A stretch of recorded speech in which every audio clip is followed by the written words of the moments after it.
Ancient Greek Sculptures by May Kubo. Ancient Greek sculptures were the sculptures of Greece used to depict the battles, mythology, and to represent rulers of the land. These sculptures are generally divided into many different phases of development.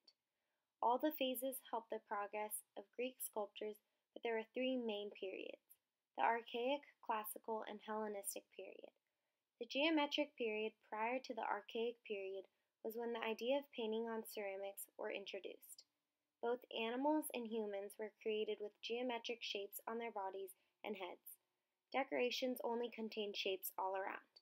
These representations later advanced towards more naturalistic bodies and heads in the first main period, the Archaic period. Next was the most well-known phase of development, Classical period. During this time, sculptures began to evolve and an increase of technical skills were being shown. The last significant phase was the Hellenistic period. A number of well-known Greek sculptures were created during this era. This was the peak of their development in ancient Greek sculptures. Although several of these sculptures did not last until modern day, they are some of the most popular figures discussed in the art of history. The Archaic period took place before the Greek Dark Age from 600 BC, lasting through 480 BC. This period was described as the structural revolution or the sudden increase of population and material goods that occurred. The rise in trade created a cultural and intellectual change. Greeks were influenced by Egyptian, Syrian, and Mycenaean culture. One of their early sculptures influenced by Egyptian style was the Kuros. Kuros are archaic Greek sculptures of standing youth men nude. They were made out of marble and bronze, and unlike Egyptian sculptures, the Greek Kuros did not have any religious purpose or connection. Kuros were created to represent the idea of youth and not a specific person. The standard Kuros stood straight and stiff with his left foot forward, arms at his sides, and looking straight ahead. The general shape of these statues were like marble block because they were carved in from four sides. Kuros embodied a combination of moral and physical beauty and nobility. Also the god Apollo, other gods, and athletic heroes. The reason for being nude were thought to symbolize athletic or heroic nudity. At the J. Paul Getty Museum, they have a larger-than-life-size marble version of a Kuros. To this day, there is a debate on whether it is an original ancient Greek sculpture or if it is a forged version by a modern artist. Second was the Classical period. The Classical period took place from 480 until 323 BCE and was also known as the Severe style. This was when human and animal sculptures started to become more realistic. Artists shifted from abstract and supernatural to more earthly concerns. Instead of suggesting the human form, they began to describe it with what they actually saw. They changed the stiff stance, more relaxation in the limbs, and a shift in the shoulders. Face expressions were more calm, and some were put into realistic clothes. The emotions of these sculptures were shown by pose rather than facial expression like the Archaic period. Some figures were painted with blues, reds, and yellows. They also made it easier to indicate age by creating heavier torsos with receding hair for older men. In order for artists to make these differences in the statues, they had to develop a new technique in which they built up the figures in clay first and then copied it into stone. The Kritios was an early example of the classic period and was given the name because of the resemblance to the copies of the Tyrannosides of Critios and Nesios. The artist of the Kritios gained a complete understanding of how different parts of the body act as a system. The weight of the statue is on the left leg, while the right leg hangs relaxed and the right hip is lower than the left. This leads the right buttocks to be relaxed and the spine to have an S curve, and the shoulder line dips on the left, responding to the action of the hips. This stance was known as contrapposto. It was a more naturalistic way of how humans stood and were developed. Finally, the archaic smile was replaced with a rendering of lips and the austere expression. Last was the Hellenistic period.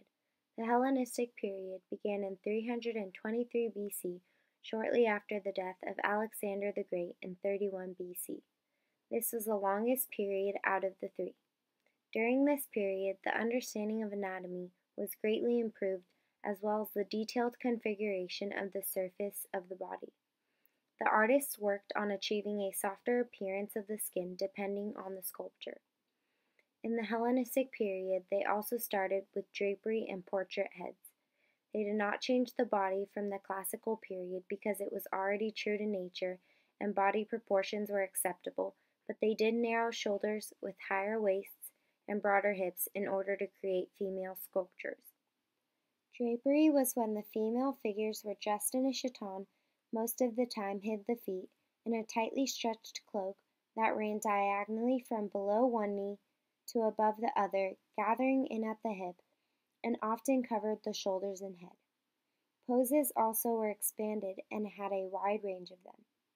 There were some crouching, lying, and sprawling. Hellenistic sculptors put more depth into these poses, giving a spiral twist to some of the figures so that the significance was shown from any point of view.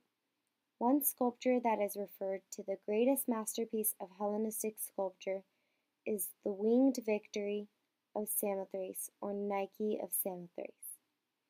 This was not only the representation of the Greek goddess Nike, but also to honor sea battle. Unlike earlier Greek sculptures, Nike creates a purpose for the imaginary space around the goddess.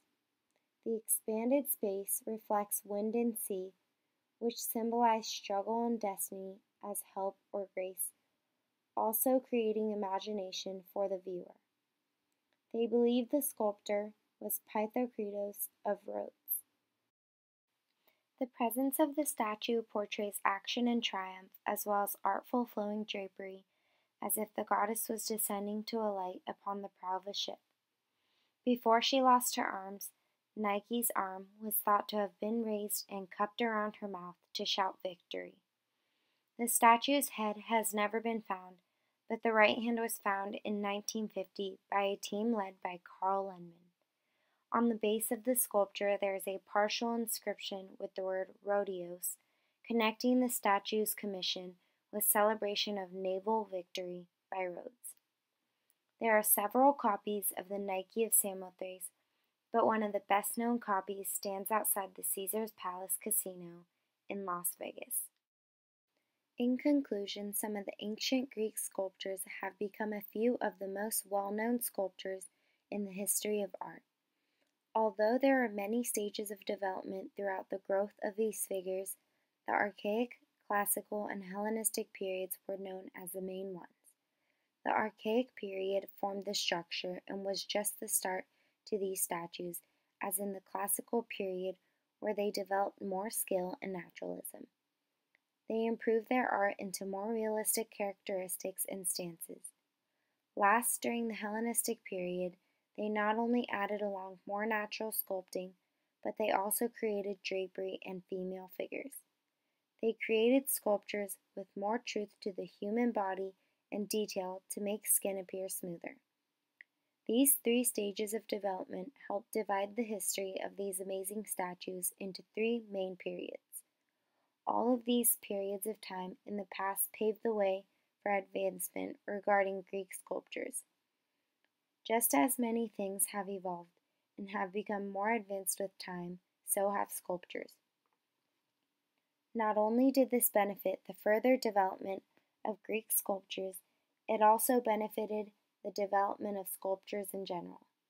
Historians are able to decipher the different techniques in artistry used during the Archaic, Classical, and Hellenistic periods, which allowed for advancement in the present day. Further techniques and skill sets for sculpting will be made and continue to be recorded in history, just as they were within these periods of time.